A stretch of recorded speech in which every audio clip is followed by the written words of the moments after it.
नमस्कार, स्वागत है आपका।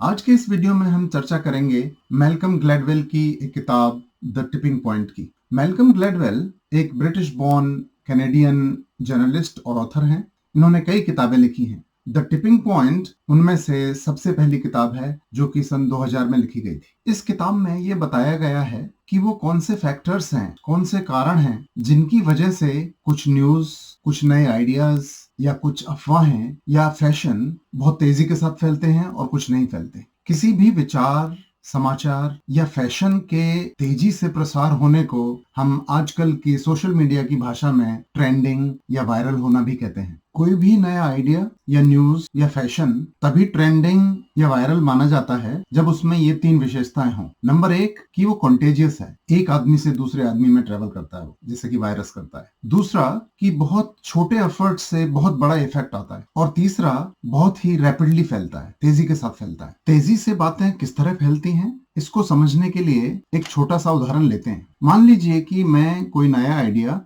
दो आदमियों को बताता हूँ और फिर उनसे ये कहता हूँ कि वो दो दो आदमियों को और बताएं और इसी तरह से इस कड़ी को आगे बढ़ाया जाए। तो आप पाएंगे कि 10 स्टेप्स में आप पहुंचते हैं 1024 आदमियों के पास, लेकिन 20वें स्टेप तक आप पहुंच जाएंगे 10,48,576 लोगों के पास। इस किताब में जो बातें बताई गई हैं उनका उपयोग हमारे जीवन की कई परिस्थितियों में किया जा सकता है। उदाहरण के तौर पर मान लीजिए कोई कंपनी एक नया प्रोडक्ट मार्केट में लाना चाहती है, तो उसके प्रचार प्रसार के लिए वो एक एडवर्टाइजिंग कैंपेन बनाती है। उस एडवर्टाइजिंग कैंपेन को किस तरह से बनाया जाए कि वो ज्यादा से ज्यादा लोगों तक पहुंचे और उन्हें वो प्रोडक्ट खरीदने के लिए उत्साहित करे। एक और उदाहरण जो आज के समय में बहुत रेलिवेंट है वो है कोविड-19 या इसी तरह के किसी वायरस का फैलाव किस तरह से रोका जाए। दुनिया भर के अधिकतर देशों ने कोविड-19 के फैलाव को रोकने के लिए लॉकडाउन की जो रणनीति अपनाई है वो इसी किताब के कॉन्सेप्ट से प्रेरित लगती है। अब हम चलते हैं इस किताब की कुछ मुख्य बातों पर। तो सबसे पहले तो टिपिंग पॉइंट को समझा जाए।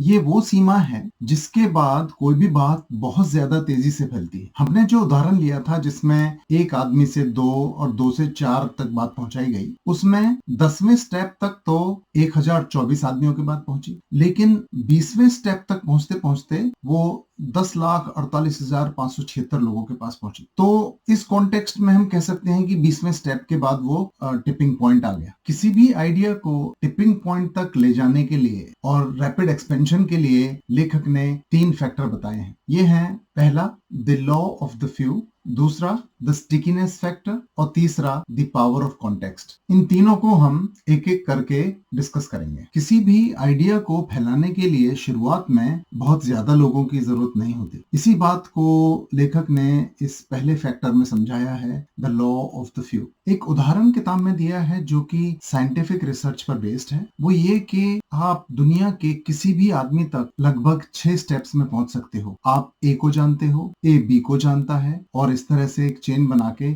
6 स्टेप्स में आप टारगेट आदमी तक पहुंच सकते हो। इसे इन्होंने 6 डिग्रीज ऑफ सेपरेशन कहा है। अब मान लीजिए आपको प्रेसिडेंट ऑफ यूनाइटेड स्टेट्स तक पहुंचना है, तो उसको कनेक्ट करने के लिए आप सोचेंगे कि ऐसा कौन सा आदमी है जो आपको वहां तक पहुंचने की संभावना बढ़ाता है। हर एक आदमी आपके सर्कल में ऐसा नहीं होगा, तो ऐसे आदमी जो वहां तक पहुंचने में आपकी मदद करें उनको बोलते हैं कनेक्टर्स। कनेक्टर्स की एक खासियत होती है कि उनका नेटवर्क बहुत बड़ा रहता है, वो बहुत सारे लोगों को जानते हैं। भले ही उनकी रिलेशनशिप्स बहुत गहरी ना हो, लेकिन जान पहचान उनकी बहुत लोगों से होती है।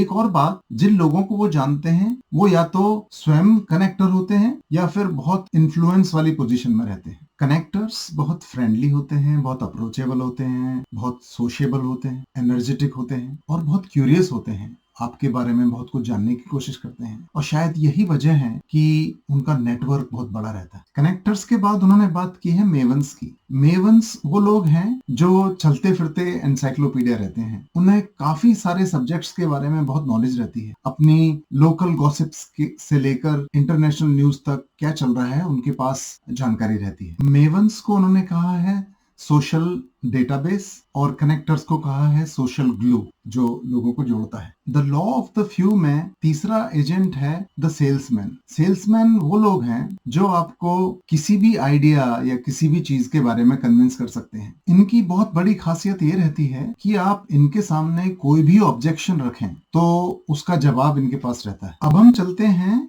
दूसरे फैक्टर की तरफ, द स्टिकीनेस फैक्टर। इसका मतलब है कि जो भी आइडिया या प्रोडक्ट आप प्रमोट करने की कोशिश कर रहे हैं वो आपके टारगेट ऑडियंस को, लोगों को पसंद आना चाहिए। अगर आइडिया या प्रोडक्ट पसंद नहीं आएगा तो आप कितने भी अच्छे कनेक्टर्स इस्तेमाल करें, कितने भी अच्छे मेवन्स इस्तेमाल करें या सेल्स पीपल हो, वो आगे नहीं बढ़ेगा। कोई भी मैसेज या कोई भी आइडिया को स्टिकी बनाने के लिए दो चीजें बहुत जरूरी हैं। एक तो वो कि लोग उससे रिलेट कर पाएं और उसको याद रखें, और दूसरा वो लोगों को एक्शन लेने के लिए प्रेरित करे। एडवर्टाइजिंग की दुनिया में ऐसे बहुत सारे एग्जांपल्स आपको मिल जाएंगे जो लोगों को याद रहते हैं और फिर लोग उन एडवर्टाइजमेंट के बेसिस पे एक्शन लेते हैं, यानी कि उन चीजों को खरीदते हैं। तीसरा फैक्टर है the power of context. Context को उन्होंने डिफाइन किया है the conditions and circumstances of place and the time, यानी कि समय और जगह की परिस्थितियों को समझना बहुत जरूरी है। एक साधारण सा उदाहरण है कि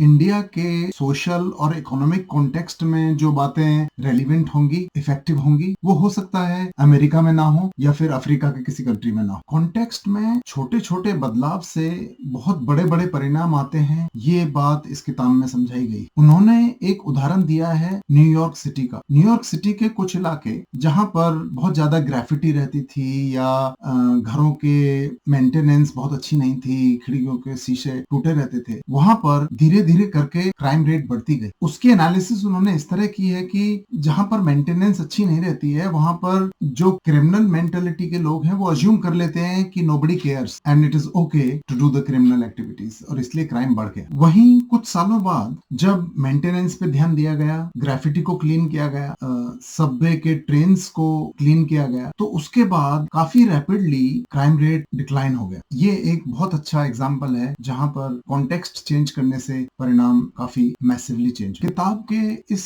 सेक्शन में इस बात पर बहुत जोर दिया गया है कि हमारा जो बिहेवियर रहता है वो हमारे सोशल कॉन्टेक्स्ट पर बहुत निर्भर करता है। एक ही आदमी एक जगह पर किस तरह से बिहेव करता है, उसका बिहेवियर दूसरी जगह, दूसरे वक्त, दूसरे कॉन्टेक्स्ट में बिल्कुल चेंज हो सकता है। तो इस बात का ध्यान रखना बहुत जरूरी है। और अंत में ये किताब हमें इस बात का एहसास कराती है कि हम अपने समाज, देश या दुनिया में कोई अच्छे बदलाव लाना चाहें तो वो ला सकते हैं। उसके लिए हम इस किताब में सुझाए गए 3 फैक्टर्स को ध्यान में रखेंगे। वो है the law of the few, the stickiness factor and the power of context. और साथ में ये भी याद रखेंगे कि हमारे समाज में या देश में कोई गलत नैरेटिव्स चल रहे हैं जिनसे कि देश या दुनिया को हानि हो सकती है, उन्हें उनके ट्रैक्स में रोकें, उसकी चेन को ब्रेक करें। इसी के साथ मैं आज की बात समाप्त करता हूँ। अगले वीडियो में एक और किताब के साथ फिर मिलेंगे। तब तक के लिए धन्यवाद, नमस्कार।